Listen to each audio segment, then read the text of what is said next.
स्वागत है दोस्तों आप सभी का आपके फेवरेट चैनल टैली ट्यूटोरियल पे। मैं हूं विजय जिने और आज हम बात करने वाले हैं एक ट्रेंडिंग टॉपिक के बारे में जो है ई वे बिल सिस्टम अपडेट।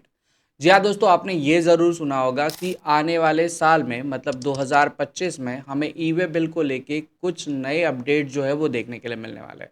उससे रिलेटेड एक एडवाइजरी जो है हमें ई वे बिल और ई इनवॉइस पोर्टल पे देखने के लिए मिल चुकी है। सो आज हम उस एडवाइजरी को ब्रेक डाउन करके और सिंप्लीफाई करके समझने वाले हैं। तो चलिए शुरू करते हैं। ध्यान दीजिए दोस्तों, हमें जो एडवाइजरी मिली है वहाँ पे जीएसटी और एनआईसी की तरफ से हमें एक इम्पॉर्टेंट अपडेट देखने के लिए मिलती है कि वो जो है वो अपने सिस्टम की सिक्योरिटी को इन्हांस करना चाहते हैं। मतलब जो भी आप ई वे बिल और इनवॉइस क्रिएट करते हैं उनकी सिक्योरिटी को वो बढ़ाना चाहते हैं। ये इनका मेन मकसद जो है यहाँ पे है। और इस सिक्योरिटी के लिए उन्होंने एक सबसे इम्पॉर्टेंट चीज़ जो अलाउ की है या एक्टिवेट की है या चालू की है वो है मल्टी अथेंटिकेशन फैक्टर। जी हाँ दोस्तों, अब तक आप ई वे बिल और इनवॉइस सिस्टम को जब लॉग इन करते थे तो आप सिंपली अपना आईडी पासवर्ड डालते थे। लेकिन अब से मतलब आने वाले 1 जनवरी 2025 से आपका जो भी registered mobile number GST portal पे अपडेट है वहाँ पे आपको सबसे पहले ओटीपी आएगा लॉगिन के लिए। इस बात का जो है आपको प्रॉपर ध्यान रखना है। अब हम समझते हैं कि कौन कौन से मेजर चेंजेस जो है हमें यहाँ पे देखने के लिए मिल रहा है। तो ध्यान दीजिए, पहला मेजर चेंज हमें यहाँ पे देखने के लिए मिल रहा है कि हमारे पास जो है multi factor authentication option on हो रहा है।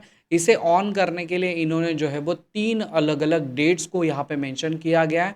यहाँ पे 1 जनवरी 2025 से जो है एमएफए हमारे पूरे के पूरे ई वे बिल सिस्टम पे लागू हो जाएगा। लेकिन हमें यहाँ पे एक कंडीशन दी है कि 1 जनवरी 2025 से जिनका टर्नओवर 20 करोड़ से ज़्यादा है उनके लिए एप्लीकेबल होगा। मतलब आप अगर किसी कंपनी में काम कर रहे हो या तो फिर आपका खुद का बिजनेस और आपका टर्नओवर जो है वो 20 करोड़ से ज़्यादा है तो ये चीज़ आपको आने वाले 1 जनवरी से ही लागू हो जाएगी। इसके बाद में इन्होंने दूसरी डेट हमें दी है जो है 1 फरवरी 2025। अगर आपका टर्नओवर 5 करोड़ से ज़्यादा है तो उस केस में जो है आपके लिए ये एम एफ ए जो कंसेप्ट है मतलब मल्टी फैक्टर ऑथेंटिकेशन कंसेप्ट जो है वो अवेलेबल हो जाएगा। और 1 अप्रैल 2025 से जो है मतलब आने वाले फाइनेंशियल ईयर से जो है ये सब के लिए मल्टी फैक्टर ऑथेंटिकेशन काम जो है वो करना स्टार्ट कर देगा। और मेरा तो ये कहना है कि अभी भी आपके पास टाइम है। आप अभी से ही इसके ऊपर जो है वो काम करना शुरू कर दीजिए। आपका सबसे पहले जो जीएसटी नंबर जीएसटी वेबसाइट्स पे अपडेट है उसको चेक करिए और उस नंबर को जो है आप जो है वो रीचेक करके रेडी रखिए, क्योंकि अभी से जितने भी आप ई वे बिल या इनवॉइस बनाएंगे आपको डेफिनेटली जो है वहाँ पे ओटीपी आएगा और ओटीपी की मदद से आप अपने ई वे बिल या इनवॉइस को जो है वो जनरेट कर पाएंगे।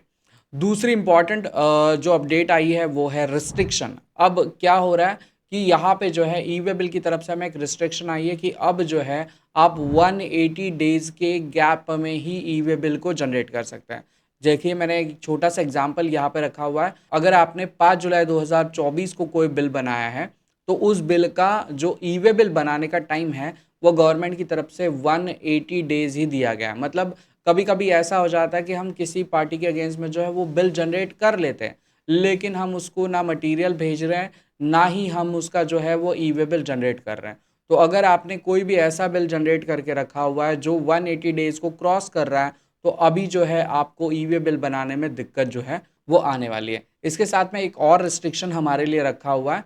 ध्यान दीजिए, अगर आपने कोई ई वे बिल बनाया और उस ई वे बिल को आप एक्सटेंड कर रहे हैं तो एक्सटेंड के लिए हमें जो टाइम मिल चुका है वो मिला है 360 डेज का। मतलब लगभग 360 दिन का जो है हमें टाइम मिला है। अगर आप कोई ई वे बिल बनाते हैं और उसको एक्सटेंड कहते करते रहते हैं तो अब जो है आपको 360 डेज़ के अंदर ही उस पूरे के पूरे ई वे बिल के जो भी मटेरियल्स हैं उन्हें पहुंचाना है। तो ये सारी जो है मेन मेन अपडेट्स हमने यहाँ पे समझ ली। ध्यान दीजिए, इससे रिलेटेड और जितने भी नए अपडेट्स आएंगे हम आपको टैली ट्यूटोरियल चैनल पे देते रहेंगे। साथ ही में दोस्तों, आपको अप टू डेट बनाने के लिए और आपको अकाउंट्स रेडी बनाने के लिए हमने पिन कमेंट में आपके लिए टैली का 30 डे का crash course as a free of cost रखा हुआ है। इसके लिए आपको जाना है, उस फॉर्म को फिलअप करना है, वहाँ पे एक स्क्रीनशॉट मांगा जाता है। अक्सर ये कमेंट आते हैं कि सर स्क्रीनशॉट में क्या अपलोड करना है। तो ध्यान दीजिए, ये जो फ्री कोर्स हम आपको दे रहे हैं इस कोर्स के लिए जो है आपको इस वीडियो को 5 फ्रेंड्स को शेयर करना है और उनको जो शेयर किया है उसका स्क्रीनशॉट आपको वहाँ पे अपलोड करना है। जैसे आप अपलोड करेंगे हमारा एआई सिस्टम उसको डिटेक्ट कर लेगा और नेक्स्ट डे से या सेम डे से जो है आपको आपके ईमेल पे, जो भी फॉर्म में आपने ईमेल भरा है उस ईमेल पे जो है डेली आपको एक लेसन आ जाएगा। आफ्टर 30 डेज आपको इसका सर्टिफिकेट भी मिलेगा, जिसके लिए आपको एक छोटा सा एग्जाम जो है वो देना पड़ेगा। तो ज़रूर आप इस मौके का लाभ उठाइए, आपके लिए 30 डे क्रैश कोर्स फ्री है। साथ ही में हमारे टैली ट्यूटोरियल चैनल को सब्सक्राइब भी करिए। चलिए, बाय बाय।